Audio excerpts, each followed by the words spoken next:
नमस्कार, आप देख रहे हैं बिग फाइट लाइव। आपके साथ मैं श्वेता मिश्रा अवस्थी। सनातन, संत और सत्ता आज तीनों आमने सामने खड़े हैं। माघ मेले की पावन भूमि जहां साधना होती है, वहां अब सियासी संग्राम चल रहा है। प्रयागराज में मौनी अमावस्या के स्नान से उठा विवाद अब संत बनाम सिस्टम की जंग बन चुका है। शंकराचार्य स्वामी अविमुक्तेश्वरानंद सरस्वती का धरना जारी है। प्रशासन से टकराव बरकरार है और इस पर पहली बार मुख्यमंत्री योगी आदित्यनाथ का बयान आया। योगी का संदेश साफ है, सन्यासी के लिए धर्म और राष्ट्र सर्वोपरि है। धर्म की आड़ में सनातन को कमजोर करने वाले काल नेमियों से सावधान रहना होगा। उधर अखिलेश यादव का पलटवार की शंकराचार्य से सर्टिफिकेट मांगना सनातन का अपमान है।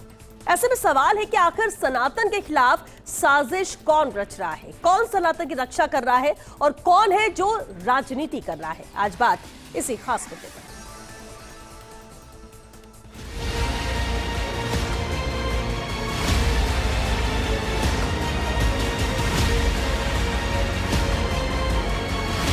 अरे अधिकारियों का अधिकार है कि एक शंकराचार्य जी से पूछें।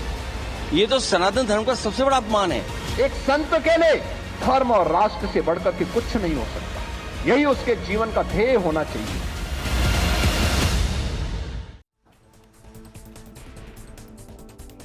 और जो इस खास मुद्दे पर चर्चा के लिए खास मेहमान हमारे साथ जुड़ चुके, सबसे पहले उनसे रूबरू करा देते हैं आपको। हमारे साथ चर्चा में मौजूद हैं अर्पित दास जी महाराज, धर्मगुरु हैं। बहुत स्वागत है महाराज जी आपका। शास्त्री कौशलेंद्र दास धर्माचार्य जी भी हैं, हमारे साथ हैं। बहुत स्वागत है कौशलेंद्र दास जी आपका। हमारे साथ सुभाष शर्मा जी भी मौजूद है, राजनीतिक विश्लेषक है। सुभाष जी आपका भी बहुत स्वागत है। और साथ ही कांग्रेस हमारे साथ पौरुष भारद्वाज जी है। पौरुष जी आपका भी बहुत स्वागत है। बेहद खास मुद्दा है। मैं शुरुआत अर्पित दास महाराज जी आपसे ही करना चाहूंगी। ये जो संगम पर संग्राम नजर आ रहा है धर्म गुरुओं को लेकर, सवाल मेरा ये कि क्या पद से ऊपर यहां पर कानून होना चाहिए या कानून को कोई भी आड़े हाथ ले सकता है? इस पूरे विवाद को देखने का आपका नजरिया क्या है?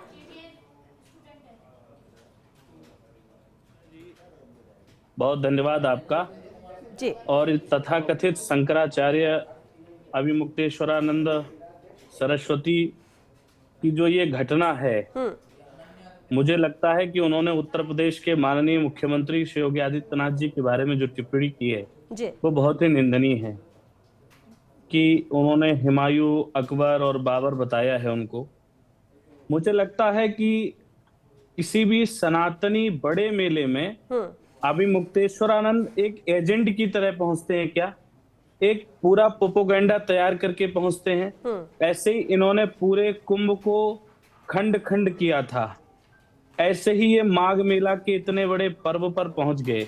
और मैं दुर्भाग्य देता हूं कि अखिलेश यादव जी परिभाषा बता रहे हैं सनातन की। अखिलेश यादव शंकराचार्य के सम्मान की बात कर रहे हैं। ये वही अखिलेश यादव हैं जिन्होंने 2015 में इन्हीं तथाकथित शंकराचार्य के ऊपर लाठी बनारस के अंदर चलवाई थी। ये वही अखिलेश यादव हैं जिन्होंने राम भक्तों के ऊपर गोलियां चलवाई थी, लाठियां चलवाई थी। ये वही अखिलेश यादव हैं जिन्होंने सनातन संस्कृति का मजाक उड़ाने के लिए 2013 के कुंभ में एक मुसलमान को, आजम खान को कुंभ का प्रभारी मंत्री बनाया था। तो दुर्भाग्य है इस बात का। ये मैं तो बहुत मतलब जिम्मेदारी से इस बात को कह रहा हूं कि वो 200 लोग जो तथाकथित शंकराचार्य के साथ थे, उनकी जांच होनी चाहिए। कहीं वो कोई आतंकवादी तो नहीं थे, कहीं वो कोई पाकिस्तान के समर्थक लोग तो नहीं थे, कहीं उस कुंभ में कोई बड़ी घटना को अंजाम देने वाले तो नहीं थे। निश्चित रूप से मैं वहां के प्रशासन को धन्यवाद देता हूं। किसी शंकराचार्य के ऊपर ऐसी घटना नहीं हुई। किसी भी जगत गुरु के साथ, महामंडलेश्वर के साथ, आचार्य महामंडलेश्वर के साथ, किसी संत के साथ ऐसी घटना नहीं हुई। कौन से इतने बड़े भगवान के अवतार हो तुम कि तुमको पालकी से ही जाना था? अरे स्नान करने जाना था, पैदल चले जाते। मुझे लगता है कि किसी भी संत के लिए, शंकराचार्य के लिए उसकी पब्लिक पहले है, जनता पहले है। वहां लाखों लोग उस घाट पर स्नान करने के लिए खड़े थे और शंकराचार्य वहां पर तमाशा कर रहे थे। लेकिन एक सवाल अर्पित दास ये भी कि अगर हर संत इस तरह से आदेश को, जो प्रशासनिक आदेश है, उसको अगर चुनौती देगा तो व्यवस्था चलेगी कैसे?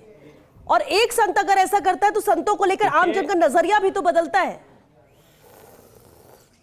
देखिए मैं अभी जो पिछले जो कुंभ में निकला है मैं उसमें था जी, इसी मौनी अमावस्या के पर्व पर भगदड़ हुई थी, आपको भी संज्ञान बिल्कुल होगा। बिल्कुल। सबसे पहले संतों ने अपना शाही स्नान स्थगित किया था, आपको भी पता होगा। जी, हमारे लिए जनता महत्वपूर्ण है, हमारे लिए पब्लिक महत्वपूर्ण है, हमारे लिए हम कहते हैं, हम ये कह रहे हैं कि नर ही नारायण है। अरे हम नारायण के उपासक हैं, हम भगवान शंकर के उपासक हैं, लेकिन प्रत्येक इंसान के अंदर भगवान बैठा है। यदि कोई इंसान परेशान है तो मुझे लगता है पहले तो ये शंकराचार्य नहीं है, इनके शंकराचार्य पर सुप्रीम कोर्ट में विचाराधीन मामला चल रहा है। और इस तरीके की बयानबाजी, ये जो तथाकथित शंकराचार्य हैं, ये कांग्रेसाचार्य हैं, ये एक एजेंडा के तरीके से कार्य करते हैं। इनसे अखिलेश यादव जी बात कर रहे हैं, देश की एक पार्टी दिल्ली में प्रेस वार्ता कर रही है। निश्चित रूप से ये मान लीजिए कि ये सनातन धर्म के प्रति बहुत बड़ा षड्यंत्र है। गोस्वामी तुलसीदास जी ने एक रामचरितमानस में चौपाई लिखी है, उग्र है अंत ना होए निवाहु, काल नेम जिम रावण राहु। ऐसे ही संत का भेष बना के कालनेम भी हनुमान जी के सामने आया था, हनुमान जी ने उसका इलाज किया था। और मुझे लगता है कि जितने भी कालनेमी होंगे उनका योगी आदित्यनाथ जी बहुत अच्छे से इलाज करेंगे। ठीक है, और इसलिए बेहद अहम बयान भी आज योगी आदित्यनाथ का आया, जो सीधे तौर पर संकेत देता है कि जब धर्म और देश की बात आती है तो वही सबसे ऊपर होना चाहिए, अपना अभिमान नहीं। एक बात और श्वेता जी, हुमायूं, अकबर और बाबर कौन लगता है?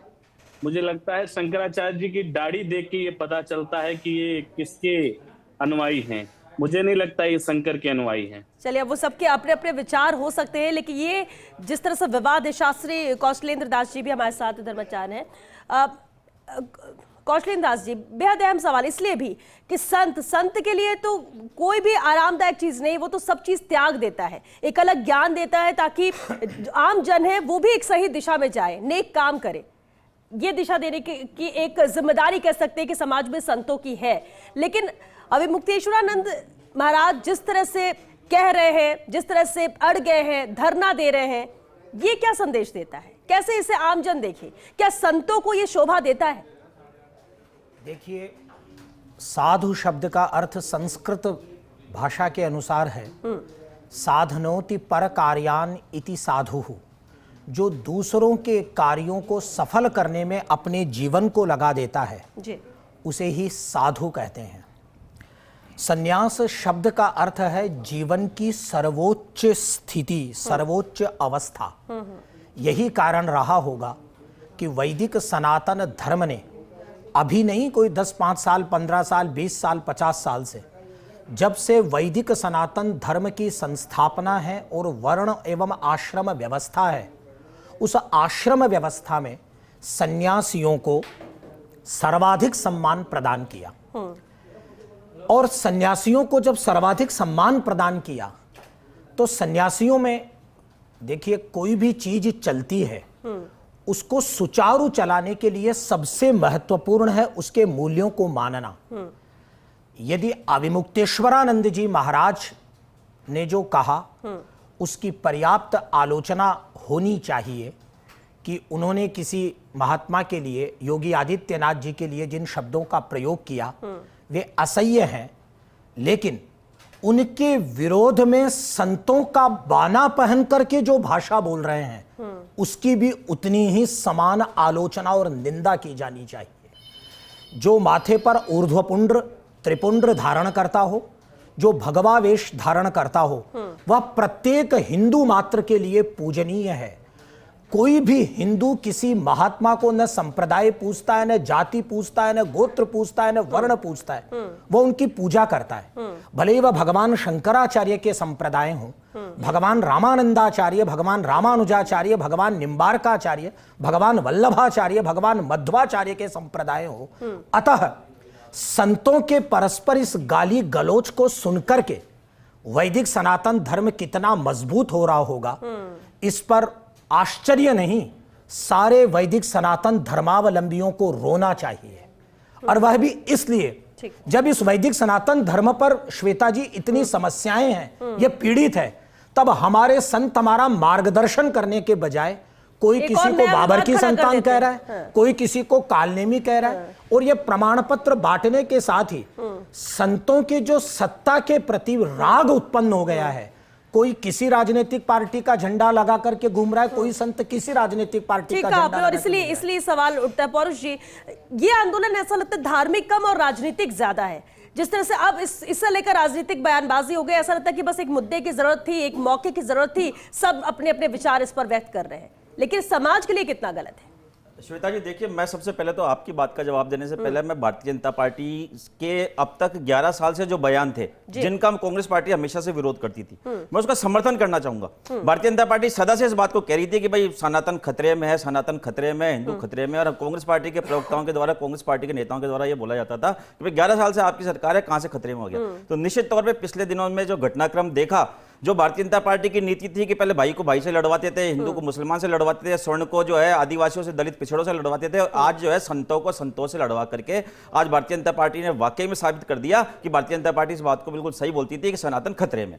अब मैं आपसे इस बात को कहना चाहूंगा कि देखिए, आज माननीय मुख्यमंत्री योगी जी ने जो बात बोली, उन्होंने कालनेमी वाली बात कही, तो निश्चित तौर पे मैं इस बात का भी समर्थन करता हूं कि संत संप्रदाय में कुछ कालनेमी वास्तव में ऐसे आ गए कि उनसे वास्तव में हिंदू धर्म को, सनातन को सचेत रहने की आवश्यकता है। अभी हमारे महाराज श्री अर्पिता दास जी महाराज एक चौपाई उन्होंने बात बोली, मैं उनको समझ रहा था कि भगवा वेश धारण करके बैठे हैं तो पूरी ज्ञान की बात पूरी बताएंगे, लेकिन उन्होंने अधूरी बताई। संदर्भ जो है इन्होंने उसका पूरा बताया। इन्होंने जो चौपाई बताई, इन्होंने कहा कि उग्रे अंत न हो नहीं बाऊ, कालनेमी जी में रावण रहू, और उसके बाद भी जो इन्होंने बात बोली वो इस 2 लाइन की चौपाई का अर्थ नहीं है। पूरी चौपाई मैं आपको बताता हूं कि लकी सुबेश जग बंचक जेऊ, वेश प्रताप पूजई तेऊ, उग्रे अंत न होई निभाऊ, कालनेमी जी में रावण राहु। इसका अर्थ यह होता है कि जो कालनेमी जैसे, रावण जैसे, राहु जैसे लोग व्यक्तिगत स्वार्थ के लिए संत का चोला पहन करके समाज को भ्रमित करते हैं, और समाज उनको संत का चोला पहनने की वजह से आदर देता है, तो ऐसे लोगों की कभी ना कभी पोल अवश्य खुलती है, और ऐसे लोग जो है समाज में कभी ना कभी जाकर के जो है अपमान का पात्र बनते हैं। तो निश्चित तौर पर यह घटनाक्रम, यह चौपाई बिल्कुल सटीक उतर रही है। पूरा देश इस समय देख रहा है कि जो शंकराचार्य पीठ, जो मुगल काल से भी पहले की बनी परंपरा है, शंकराचार्य की परंपरा, उसको अगर हम सनातन की भाषा में बात करें तो वो हमारी सुप्रीम कोर्ट है। हमारे सारे संत हमारे लिए आदरणीय है, हमारे सारे संत हमारे लिए पूजनीय है, परंतु उन सबकी स्थिति है कि यदि हम संवैधानिक व्यवस्था से उनकी तुलना करें दर्शकों को आसान भाषा में समझाने के लिए, तो आप मान के चलिए कि कोई छोटी मुंसिफ कोर्ट है, कोई जिला कोर्ट है, कोई हाई कोर्ट है, परंतु शंकराचार्य जो है वो हमारी सनातन व्यवस्था की सुप्रीम कोर्ट है। 4 शंकराचार्य जी में यदि कोई एक शंकराचार्य जी गलत भी करते हैं तो उनका जवाब देने का हक जो है बाकी 3 शंकराचार्यों को, बाकी लोगों को नहीं है। परंतु जिस प्रकार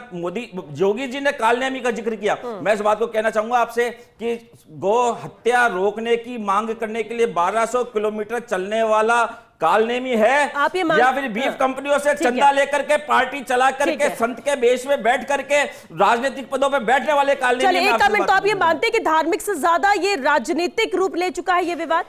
निश्चित तौर पे देखिए, शंकराचार्य जी की जो धारणा है, और शंकराचार्य जी सिर्फ सवाल अभिमुक्तेश्वरानंद महाराज का नहीं है, 1200 साल से आप देखिए शंकराचार्य वो हुए कि जिन्होंने सनातनी परंपरा को मुगल काल में भी जिंदा रखा, हूण काल में भी जिंदा रखा। कितने विदेशी आक्रमणकारी है, कितने लोगों ने सनातन के खिलाफ जो है कुचक्र रचे, षड्यंत्र रचे, परंतु शंकराचार्य पे परंपरा में बैठे हुए लोगों ने अपने जान की कुर्बानी देना मंजूर रखा, पर उनके संस्कार हैं, वो कभी असत्य नहीं बोलते, वो कभी झूठ नहीं बोलते, वो सत्य को सत्य कहेंगे, तथ्य को तथ्य कहेंगे। किसी राजा को अच्छा लगे, किसी राजा को बुरा लगे, जो सच्चा साधु होगा वो शंकराचार्य जी की महिमा जानता है, परंतु जो राज सत्ता की चापलूसी कर रहे हैं, मैं आपसे इस बात को कह रहा हूं कि आपने शंकराचार्य जी को की पालकी रोकने पे आपने इतना बड़ा विवाद बना दिया, और वहां पर जो सतुआ महाराज क्या चीज है मुझे बताइए आप, जो महंगी लग्जरी गाड़ियां, करोड़ों रुपए की गाड़ियां, ऐसे तो तक जाएंगे तो बहुत सारे नाम सामने आएंगे, बहुत नाम ऐसे सामने आएंगे। चलिए ठीक है, पौरुष जी एक सेकंड, सुभाष शर्मा जी भी हमारे साथ लगातार बने राजनीतिक विश्लेषक है,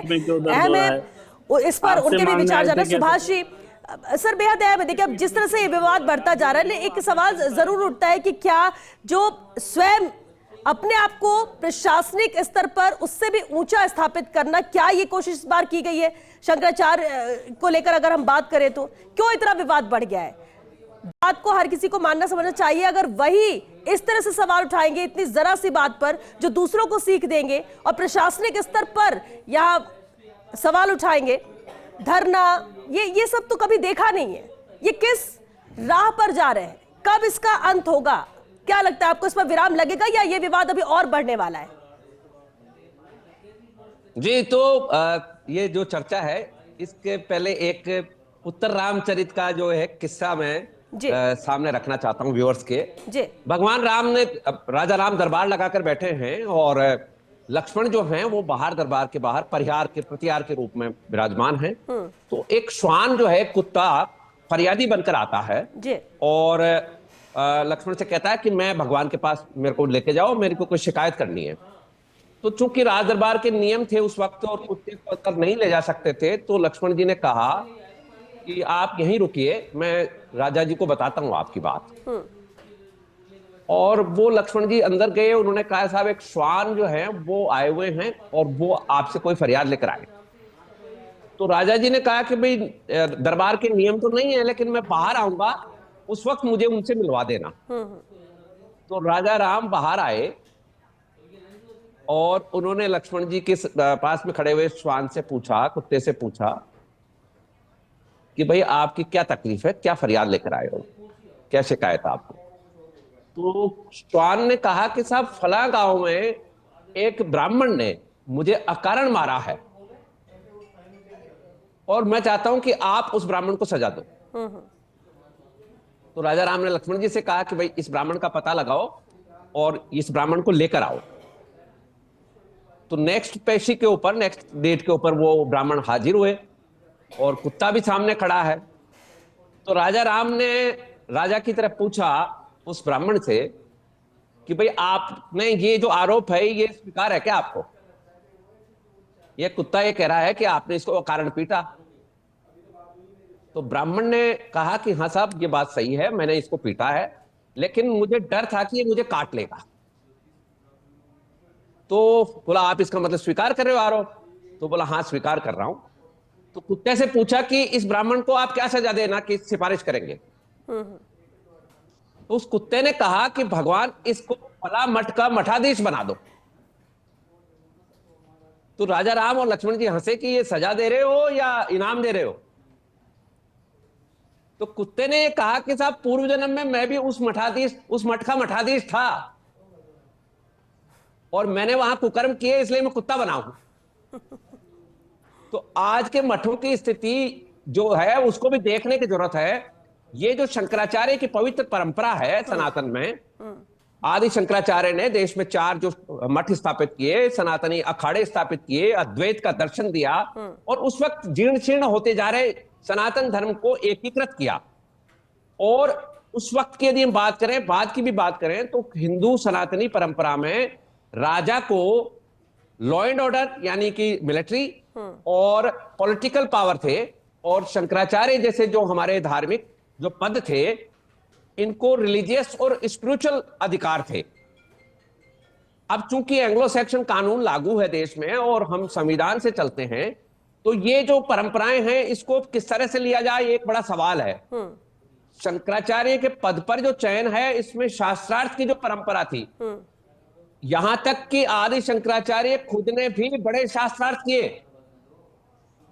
मंडन मिश्र से उनका साक्षात्कार, मंडन मिश्र की पत्नी से उनका साक्षात्कार बहुत प्रसिद्ध किस्से हैं। ये हमारी सनातनी परंपरा के बहुत प्रसिद्ध मामले हैं। तो अब इसमें ये जो शंकराचार्य हैं जिनके विवाद चल रहा है, अविभक्तेश्वरानंद, ये किस लिहाज से शंकराचार्य बने हैं? क्या शास्त्रार्थ हुआ है? क्या इनको विद्वत परिषद ने अनुमति दे दी है? तो विवाद, इस पर तो विवाद है, कोर्ट में भी मामला है। लेकिन सुभाष जी, ऐसा लग रहा है क्या कि ये जो पूरा विवाद हुआ, शंकराचार्य खुद को व्यवस्था से ऊपर स्थापित करना चाहते हैं? ये एक जिद है, ये एक जिद है, और ये जिद है कि हमें जाना था, आपने रोका, कैसे रोका? प्रशासनिक अधिकारी पर सवाल और फिर ये विवाद बढ़ता है। आज यदि हम इसको चीजों को ठीक नहीं करेंगे, हमारे जो सनातन में भी जो रिजिडिटी आई हुई है, संतों की जो मनमानी चल रही है, इसको भी ठीक करना पड़ेगा, क्योंकि देश संविधान से चल रहा है। दूसरी बात, ये जो शाही स्नान है, इसको अब जैसे शाही है, अब ये शब्द तो हमारा तो नहीं है, ये तो बादशाह से चला हुआ है। ठीक है। तो ये या तो आप राजसी कहो इसको, तो भाई राजसी स्नान, तो साधु राजसी कैसे हो रहा है? एक बात। दूसरी बात, ये जो शंकराचार्य हैं, इनको भी एक मर्यादा में रहना है। और ये जो आम आदमी फिर क्या करेगा? आम आदमी भी फिर दादागिरी करेगा, ट्रैफिक तोड़ेगा, ट्रैफिक के नियम तोड़ेगा कि तू जानता नहीं है मुझे, जो कि हमारे यहाँ आमतौर पर परंपरा है।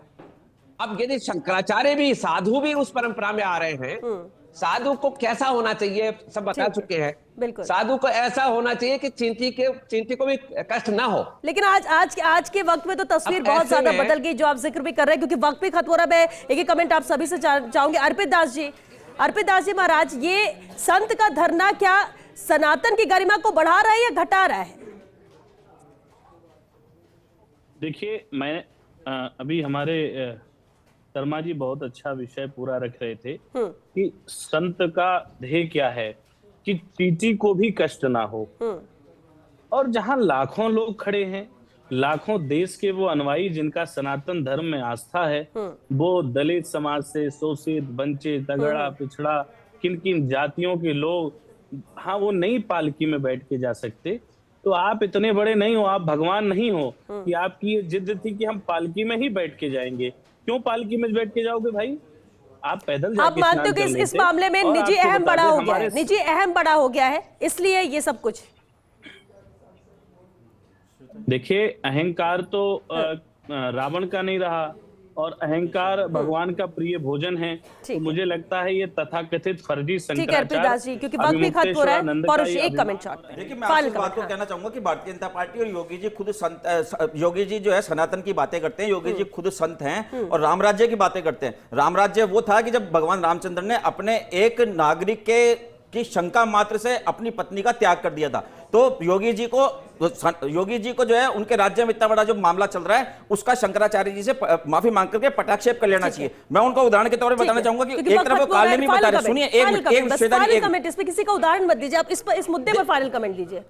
उत्तर प्रदेश के डिप्टी सीएम केशव मौर्य, मैं आपको उनका जो अभी वक्त नहीं है, वक्त नहीं है, चाहूंगा मैं आपको। नहीं पौरुष, उन्होंने शंकराचार्य जी से माफी मांगी है। उत्तर ठीक प्रदेश के डिप्टी सीएम ने शंकराचार्य जी से माफी मांगी है और उन्होंने इस मामले का पटाक्षेप करने की मांग की है। मैं उत्तर प्रदेश के मुख्यमंत्री को सलाह देना चाहूंगा कि जल्दी से जल्दी शंकराचार्य जी जो हमारे धर्म के सर्वोच्च न्यायालय होते हैं, उनसे माफी मांगे और पूरे प्रकरण का पटाक्षेप करें और सनातनियों को आपस में लड़ाना बंद करें। देखिए, मैं ये कहना चाहता हूं कि भगवान शंकराचार्य जी ने 1200 वर्ष पहले पूर्व, पश्चिम, उत्तर, दक्षिण में 4 पीठें बनाई। कांची में एक 5वीं पीठ है। इसके अलावा 50 शंकराचार्य नकली कौन घूम रहे हैं? रामानंद संप्रदाय की एकमात्र पीठ काशी के पंचगंगा घाट पर स्थित श्रीमठ है।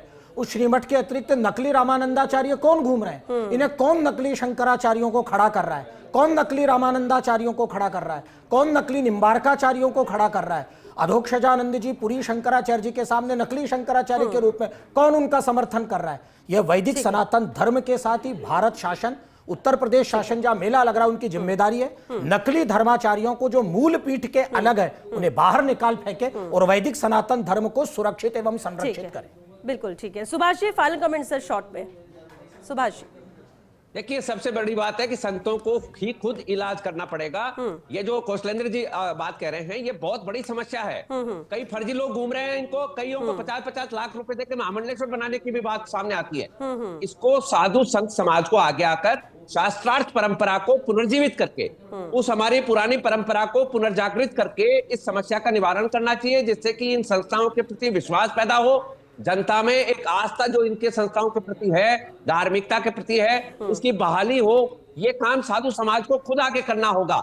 और जनता को ये ध्यान रखना पड़ेगा कि जो फर्जी अर्जी घूम रहे हैं, जो लग्जरी इस्तेमाल करते हैं जनता के पैसे से, इसका भी ध्यान रखना पड़ेगा। ये जो समाज में, हमारे सनातन समाज में ये जो बिगड़ाव आ गया है, इसको बहुत जल्दी से ठीक करना पड़ेगा, नहीं तो हम हंसी के पात्र बनने वाले हैं। ठीक है, बहुत हास्यास्पद स्थिति से गुजर रहे हैं। बिल्कुल, और वो स्थिति ना आए उससे पहले इसका इलाज भी जरूरी है, क्योंकि वक्त खत्म हो चुका। बहुत शुक्रिया आप सभी का इस चर्चा में शामिल होने के लिए। देखिए, स्नान पर घमासान हुआ, बयान एक के बाद एक आया और ऐसा लग रहा है कि 2 भागों में यहाँ पर इस मामले को लेकर बढ़ते हुए लोग नजर आ रहे हैं और ये धार्मिक से ज्यादा राजनीतिक रंग लेता हुआ नजर आ रहा है। सवाल सिर्फ इतना नहीं कि स्नान को लेकर जो आंदोलन किया जा रहा है, लेकिन क्या वाकई में ये आंदोलन धर्म को लेकर है, सनातन को बचाने को लेकर है, या संतों के सम्मान को लेकर है, या फिर ये सिर्फ आपसी टकराव की स्थिति यहां पर बन गई है जो लगातार बढ़ती जा रही है। लेकिन उससे भी ज्यादा अहम ये हो जाता है कि क्या आज इस बात पर मुद्दा है और इस पर बयानबाजी का दौर जारी है, बहस छिड़ चुकी है। आने वाले वक्त में ऐसा ना हो कि संत और धर्माचार्य भी कटघरे में खड़े हो जाए जिसमें असली और नकली का चयन करे और एक दूसरे पर सवाल उठाए, तो कम से कम वो स्थिति नहीं आनी चाहिए। हम इसे और मजबूत और बेहतर करने की दिशा में काम करने की बात करते हैं जिसमें सबका भरोसा संतों पर है। लेकिन जब संत ही आपस में आमने सामने हो जाए तो इसके बाद यह चिंता का विषय जरूर बन जाता है। चलिए इसी के साथ बिग फाइट लाइव मैच के लिए बस इतना ही। नमस्कार।